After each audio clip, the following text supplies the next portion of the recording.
Everyone, welcome back to a new video of Quick Guide. Today in this video, I'm going to show you how you can download your Instacart driver application. Keep watching the video till the end.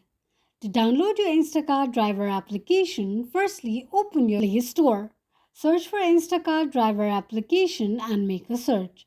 The search results will be displayed on the screen. Click on an install button to download the application. But if the application isn't available on Google Play in your region, open your Google search. Type in Instacart driver APK download and make a search. The search results will be displayed on the screen. Click on the download link shown on the page. On the next page, tap on download.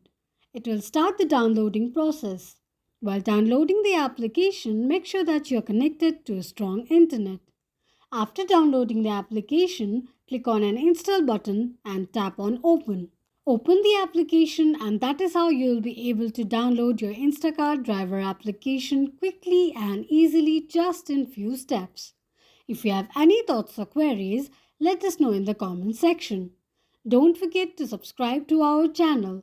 Also press the notification bell icon so that YouTube will notify you whenever we post a new video. I hope this video was helpful to you. Thank you so much for watching.